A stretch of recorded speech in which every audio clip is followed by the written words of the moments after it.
Bienvenidos a una nueva entrevista en el Litoral Press en TV. Vamos a conversar de una institución muy querida acá en Chile que acaba de cumplir 22 años en este mes de octubre del 2016. Vamos a hablar del trabajo que ha realizado, que está realizando y que va a realizar en el futuro Greenpeace. Para eso nos encontramos junto a Matías Azun, el director nacional de Greenpeace Chile. Bienvenido aquí a Litoral Press TV. ¿Cómo estás, Cristian? 22 años en Chile, pero 45 años en el mundo. En el mundo, sí es. Una organización gigantesca que comenzó en el año 71 en Estados Unidos en una especie de protesta en contra de las armas nucleares. Cuéntanos un poco la historia de... Varias protestas en realidad. Claro, varias. La historia de Greenpeace tiene 41 países en el mundo presencia. Sí. ¿Y cómo llegan a Chile? Bueno, la verdad la historia es bastante especial. Nosotros cumplimos 22 años en Chile desde el punto de vista de la fundación oficial y de los estatutos. Por cierto, Greenpeace en Chile se fundó un día 5 de octubre, ¿no? Y llegamos a América Latina justamente en los 5 de octubre de los distintos países, ¿no? A medida que América Latina, a inicios de los 90, comenzó a recuperar espacios más democráticos, empezó a ser posible la participación de ONG y al mismo tiempo hubo un despertar en todo el continente de las demandas medioambientales, empezaron a fundarse distintas oficinas. Pero antes del año de fundación oficial, nosotros ya teníamos distintas personas trabajando por el mundo y en particular en América Latina. Y ahí estamos, justamente ahora en un proyecto intentando recuperar las bases arqueológicas de nuestra organización. Hay un montón de personas que trabajaron en distintas actividades, haciendo pequeñas consultorías, investigaciones, en años previos. Así que cumplimos 22 años oficiales, pero la gestación fue más larga. Claro, y 45 años en el mundo, te decía yo, con una novedad también durante este año, porque está al mando de 2 mujeres. Así es. Gerentes generales, ¿qué hacen ellas? ¿Y qué función están realizando por primera vez estas mujeres en Greenpeace? Bueno, tenemos 2 directoras, ¿no? Los perfiles son bastante distintos entre las dos. Una Bani viene del mundo interno de Greenpeace. Ella fue, directora de la oficina de Nueva Zelanda y antes de eso activista por Greenpeace. Participó también de las primeras misiones junto con el Rainbow Warrior, que es nuestro barco más famoso. Claro. La gente lo reconoce, ¿no? Y estuvo de hecho en el atentado que sufrimos a manos del gobierno francés en Nueva Zelanda, en el cual terminamos finalmente poniendo una bomba al gobierno francés y hundiendo nuestro barco. Ella estaba ahí en ese momento. Es una persona que yo personalmente conozco, le tengo un cariño y una admiración muy especial. Es una persona muy sincera, muy directa y muy ética en sus decisiones. Y la segunda es una mujer que viene del mundo de las ONG vinculadas a cambio climático, que conoce muy bien los pasillos de las negociaciones climáticas, que conoce muchísimo desde el punto de vista de lo que uno podría llamar la gestión de las energías renovables modernas en este mundo que se está calentando y que aporta la visión externa de Greenpeace. Y hemos decidido que estas 2 personas estas 2 mujeres lideren en tándem la organización. No es que una tenga ciertas funciones políticas y la otra tenga funciones políticas, digamos, internas, ¿no? O espirituales para nosotros. Las 2 van a operar en tándem, como una sola unidad, lo que nos da muchísima más capacidad, muchísima más libertad y particularmente ambas son mujeres, lo que además ha significado para nosotros una razón de orgullo. Perfecto. Porque además tenemos 2. Pero también un desafío, porque implica repensar también cuestiones internas en términos de la cultura del activismo, que muchas veces tiende a estar diseñada más para hombres, ¿no? Perfecto. Nuestras principales activistas en el mundo son mujeres. Estábamos hablando recién de la estructura de Greenpeace a nivel general, acá en Chile, con 21.000 socios. 22.000 a esta fecha ya tenemos 22.000. 22.000, sí. 22 años. ¿Cuál ha sido también el devenir de Greenpeace acá en nuestro país? Bueno, ha sido un trabajo arduo, largo. Por supuesto que en los momentos en los que Greenpeace se funda en los distintos países recibe cierto apoyo de las oficinas centrales para poder establecerse. Sin embargo, Greenpeace es una organización completamente independiente que no recibe financiamiento ni de partidos políticos, ni de empresas, ni de gobierno. Nosotros solo recibimos financiamiento de personas, ¿no? Con 2 pies, 2 manos, 2 ojos, son personas comunes y corrientes. Y en Chile ya tenemos 22.000 y nos autofinanciamos. Esto pareciera inverosímil a veces, pero las operaciones de Greenpeace en Chile se autofinancian completamente con el dinero de los socios que tenemos en Chile. Y para nosotros esta es una tremenda razón de orgullo, porque nuestra independencia económica y la capacidad que tenemos de sostenernos en la práctica como un movimiento social, como una cuestión que le importa a esas 22.000 personas que nos permiten hacer el trabajo que hacemos en defensa del medio ambiente, para nosotros es una razón de orgullo y parte del core de nuestra identidad. Matías, ¿y si alguien quisiera ser socio de Greenpeace? ¿Qué tiene que hacer? ¿Cuánto tiene que pagar? ¿Y cuáles son las actividades que desarrollan durante el año? Digo yo, ¿se juntan los domingos? ¿Se juntan los lunes? ¿Cómo es la estructura? ¿Te llaman cada Te explico, para tiempo? hacerte socio es bastante sencillo. Tenemos grupos de diálogo directo, que están, las personas que están en la calle, que son las personas con las cuales uno se puede hacer socio más rápido, ¿no? Uno se acerca a ellas, están identificadas parecidas a mí, con una polera de Greenpeace, etcétera, y ellas te toman los datos y con eso llenas un mandato, ese mandato se manda al banco y se empieza a cobrar. Esa es la manera formal, no hay que pasarle plata a nadie, Ya. todos nuestros trámites son vía bancaria y por lo tanto súper seguro hacerse socio nuestro. ¿Alguna cuota Las fija? cuotas nosotros no tenemos un mínimo disponible de cuota. En general, sin embargo, para que la gente se haga una idea, la donación en promedio es de 4.500, 4.800 pesos mensuales por cada una de estas 22.000 personas que dona. Cuando hablo de 22.000 donan mes a mes. Muchos más la cantidad de socios que tenemos inscritos en todos los años. Y respecto de las actividades, bueno, los socios participan de las campañas cada vez que hacemos actividades, pero no tenemos una actividad, nosotros no hacemos actividades todos los domingos o regularmente. Lo que Greenpeace hace son grandes campañas. Greenpeace está diseñado de manera flexible para responder a los requerimientos estratégicos, políticos y ecológicos de las distintas campañas. Y por lo tanto nosotros los estamos constantemente invitando a participar. Por ejemplo, ahora que tenemos una campaña a propósito de la aprobación o no del santuario de ballenas en el Atlántico Sur, los vamos invitando a participar en esas campañas, a compartir a través de redes sociales, a sumarse a las distintas manifestaciones que tenemos. Los voluntarios van a los colegios de los socios a explicar muchas veces en qué consisten las distintas campañas que realizamos, las distintas acciones, los programas de reciclaje, etcétera, ¿no? La verdad funcionamos en ese sentido, yo diría más como una comunidad, como una red, más que como una organización que realiza actividades secuenciales mes a mes, Claro. o iguales. Ahora, hace un tiempo atrás se encargó un estudio de percepción de las ONG en Chile y tengo entendido que quedaron bastante contentos Sí. por cómo los ven los chilenos. Somos una de las, realmente impresionante. De hecho, en el vehículo que nos trajo, la misma persona, nosotros le dijimos, ¿no? Greenpeace, me vio con la camisa y me dice, sí, claro, yo los quiero mucho, los admiro mucho por su defensa del medio ambiente. Es bien impresionante recibir ese cariño y se expresa también en las estadísticas. Estamos dentro de las 5 mejores organizaciones mejor valoradas en Chile. Cuando uno lo nombra a la altura de los bomberos o de otras organizaciones que gozan de prestigio en un país en donde la confianza está destruida, en donde la credibilidad en las instituciones políticas es muy baja, la verdad es un tremendo orgullo y una tremenda responsabilidad también. Nosotros trabajamos muy duro para que nuestras propuestas medioambientales sean escuchadas, creo con cierto éxito, y también trabajamos muy duro para no perder esa confianza y para aumentar la capacidad que tenemos para enfrentar los desafíos medioambientales que el mundo tiene. Y estamos mirando además, por cierto, en las pantallas. Cuando miro estas imágenes, la verdad, me desespero un poco.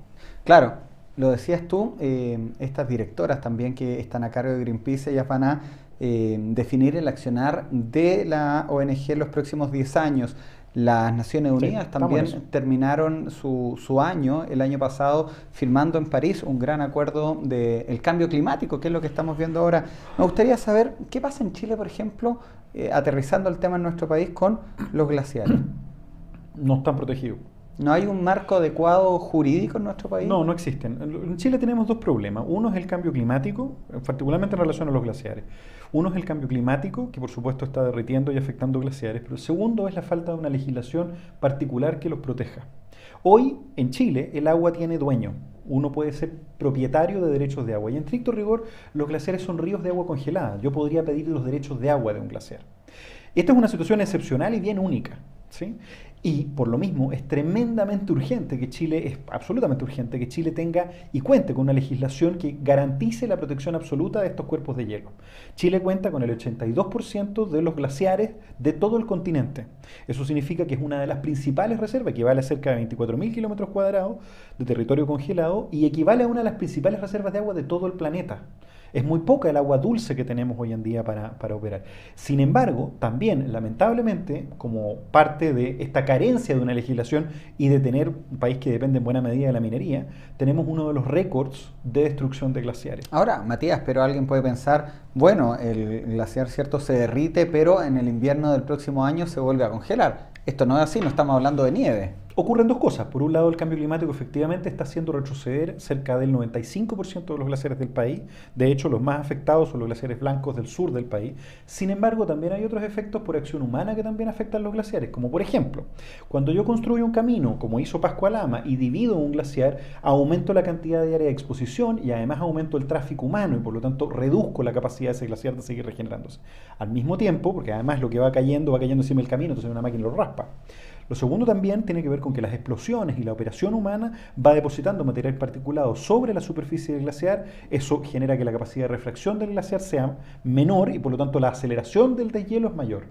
Lo terrible es que los glaciares, a medida que se están deshielando, aportan más agua. Y por lo tanto uno tiende a creer que los ríos, porque buena parte de los ríos, 3/4 partes de los ríos del norte de este país dependen en buena medida de la posibilidad del agua que se genera de los deshielos glaciares. Y por lo tanto uno tiende a creer que se está mejorando las condiciones medioambientales porque hay más agua y en realidad es la muerte de un glaciar. En Chile, te repito, tenemos un récord de destrucción de glaciares y lo peor de todo es que la gestión del Ministerio de Medio Ambiente en esto ha sido desastrosa. Se presentó un proyecto de ley de glaciares para garantizar su protección, pero hasta hace poco, tanto el Instituto de Derechos Humanos como la Corte Suprema replicaron lo que nosotros veníamos diciendo. Lo que hoy se discute en el Congreso es peor todavía que la ley que hoy día existe que permite destruir glaciares. El proyecto de ley que hoy se discute en el gobierno, que se discute por mano del gobierno en el Congreso, derechamente va a liquidar los glaciares y no puede aprobarse. Un tema bien interesante. Muy complejo, por lo demás. Porque ustedes además hicieron una campaña bien fuerte el año pasado de la República Glaciar. Tuvimos, o sea, digamos, sigue ahí, ¿no? Yo soy embajador de la gloriosa República Glaciar. Y la explicación es muy sencilla. Si uno podía hasta contraer matrimonio. Efectivamente hicimos un matrimonio, la gente lo puede googlear por ahí en internet. En específico ocurre lo siguiente, si yo puedo ser dueño del agua, entonces nosotros dijimos, bueno, seamos dueños de los glaciares, pero ¿y qué pasa si mejor los declaramos una nación propia? Y fue súper interesante, los glaciares están hoy en día en la agenda porque más de 250.000 personas se sumaron como ciudadanos de la República Glaciar.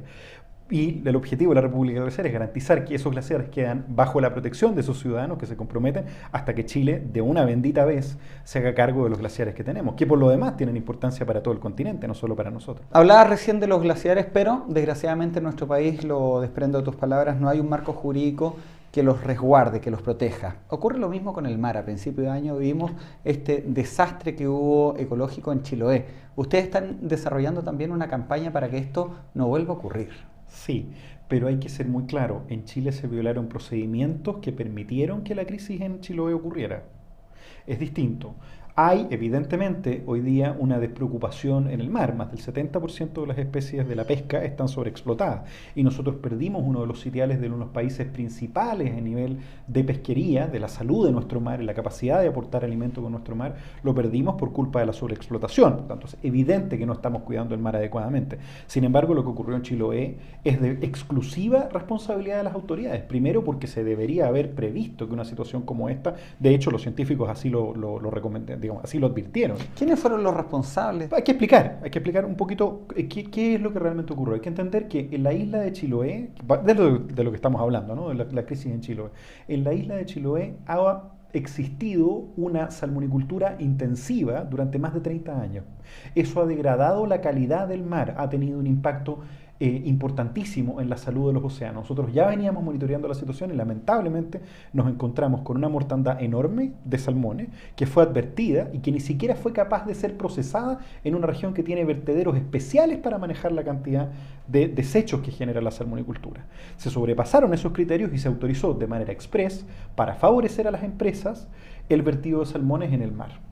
Pero se autorizó muy cerca de donde ya existían blooms de algas de marea roja que venían hacia la costa y que los científicos, además, la gente recordará, el año pasado hablábamos de que se venía el fenómeno del niño Godzilla, decía la NASA. Si la NASA te dice que viene el fenómeno del niño Godzilla, uno toma precauciones, pero en este caso no se tomó ninguna, no había capacidad, más aún hay proyectos de investigación sobre marea roja que se desestimaron por considerarlos irrelevantes. Todo eso tuvo como encuentro, como ¿cómo decirlo? La gota que rebalsó el vaso, ¿no? El salmón podrido que rebalsó esta crisis finalmente fue vertido justo al lado de uno de los blooms de algas, en circunstancias en las cuales no se revisaron, porque se aprobó en 24 horas, los estudios de marea, no se realizaron los estudios de corriente, no se evaluó el impacto que esto podía tener. Eso además está reglamentado en una convención que se llama Convención Internacional de Londres sobre desechos marinos, que tiene un capítulo especializado sobre desechos orgánicos de peces en la costa. No se respetó y finalmente nos encontramos con una crisis en la cual los pescadores tienen toda la razón. No se tomó en consideración su punto de vista. ¿Quiénes fueron los responsables de la crisis en Chiloé? Varios. Por un lado, las autoridades que permitieron la degradación del mar y que dieron esta salida express para favorecer a los intereses de la acuicultura, básicamente de la acuicultura de salmones. La industria, por lo demás, no perdió un centavo, ganó dinero con la crisis, porque al reducirse la disponibilidad de productos aumentaron el precio de las acciones, por lo tanto la industria no se vio afectada. Y por otro lado, las autoridades que lo permitieron, en segundo lugar, por cierto, una industria que no ha tenido ningún miramiento respecto de los impactos medioambientales que ha tenido en el mar. Las víctimas son muy claras, no solo los ecosistemas que sufrieron a niveles espantosos, y hoy día estamos viendo cómo las distintas personalidades académicas y las autoridades mundiales nos están señalando que un fenómeno como este no solo puede volver a repetir, sino que es muy probable que llegue para quedarse. La marea roja persiste. Y, por supuesto, también los pescadores artesanales. Perfecto. ¿Sí? Son las víctimas claras. Y por lo tanto, en esto tiene todo el sentido del mundo que la Fiscalía siga investigando y que las autoridades asuman de una bendita vez su responsabilidad política por haber autorizado un vertido ilegal. Bueno, Matías, durante esta semana se está desarrollando la reunión del Comité Ballenero Internacional, Así es, donde Chile, ¿cierto?, tiene una importante presencia. Ustedes también desarrollan una campaña para el resguardo de estas hermosas ballenas, ¿cierto?, en el cono sur del hemisferio. ¿Me podrías contar detalles de esto? Durante esta semana se está reuniendo la Comisión Ballenera Internacional para definir el destino del Santuario Ballenero Atlántico Sur. La idea básicamente supone que desde el paralelo 51 hacia abajo queda protegido hasta la Antártica como una zona de no captura. Esa es la propuesta. Y varios países agrupados en lo que se ha llamado históricamente el Grupo de Buenos Aires, entre los que participa Chile, han levantado esta propuesta para que, liderados en este caso por Brasil, que es el que más costas afectadas tiene, básicamente logren el 75% de los votos de los 88 países que forman la Comisión Ballenera para declarar esta como una zona libre de caza de ballenas, en la cual las ballenas puedan transitar sin que en ellas se pueda intervenir la vida de las ballenas. ¿Y qué dicen los japoneses? Bueno, la verdad, el gobierno de Japón ha tenido una posición en la cual reivindica su derecho, lamentablemente, a la caza de ballenas, digamos, sin respetar muchas veces los acuerdos internacionales. ¿Cuál es la obsesión que tienen los japoneses con las ballenas? Nunca lo entendí. Yo creo que esto hay que preguntárselo al gobierno de Japón, la verdad. No, pero hay otros países que no. Hay una industria que genera un lucro enorme en términos de las ganancias para alimentar un mercado que cada vez es más negro de comida exótica. Eso es básicamente el problema. Y la verdad es bastante triste. La flota ballenera internacional, la gente se imagina que hay mucho. Hay básicamente un barco, se llama Nissin Maru, la gente lo puede googlear, de hecho, dónde está. Y ese barco opera con otra pequeña flota de barcos que van capturando. Es un barco que está oxidado, que le quedan pocos años de vida. Y por lo tanto, si logramos de alguna manera evitar que existan más zonas, más subsidios a que esta cuestión siga persistiendo y a que las personas dentro del propio Japón tengan más conciencia respecto de el impacto que tiene la caza de ballenas en la salud de los océanos, finalmente, las ballenas son una señal de la salud de los océanos, evidentemente esto se va a lograr corregir y por lo tanto lo que va a ocurrir entre el 20 y el 28 es extremadamente importante. Hay todavía, y los dejamos invitados a sumarse a través de la página web greenpeace.cl, hay todavía algunos países, Antigua y Barbuda y otros países pequeñitos, ¿no? Guatemala, etcétera, que tienen todavía algo que decir, cuyos votos todavía no sabemos si están o no están a favor del Santuario Ballenero Atlántico Sur. Ya existen otros santuarios balleneros, ya se está viendo una pequeña mejora en la población de algunas especies de ballenas, todavía hay algunas que están muy amenazadas. Por lo tanto, para nosotros es en extremo relevante que podamos contar con la mayor presencia en redes sociales, en el mundo, sobre estos gobiernos para incentivarlos a tomar una posición favorable con la protección de las ballenas y de los grandes cetáceos, no solo las ballenas, de los grandes cetáceos en todo el mundo. Perfecto. Matías Azun, director nacional de Greenpeace, Chile. Yo te quiero agradecer tu tiempo con el Litoral Press TV. Una primera conversación, esperamos tenerlos pronto Un también agrado. para hablar de campañas más específicas. Hoy día era un poco conocer lo que hacen ustedes en el mundo, lo que hacen en Chile y también estos temas que hablamos, y a futuro esperamos tenerlos ya más focalizados en las campañas que realizan. Esperemos con buenas noticias. Felicitaciones por tu proyecto. Muchas gracias, felicitaciones a Greenpeace y que sigan denunciando, protegiendo e incomodando. Gracias. Nosotros de esta manera terminamos esta entrevista. La invitación es que siga revisando estas y otras conversaciones en www.litoralpress.tv y también vea las repeticiones que se emiten en Antofagasta Televisión. Nos vemos a la próxima.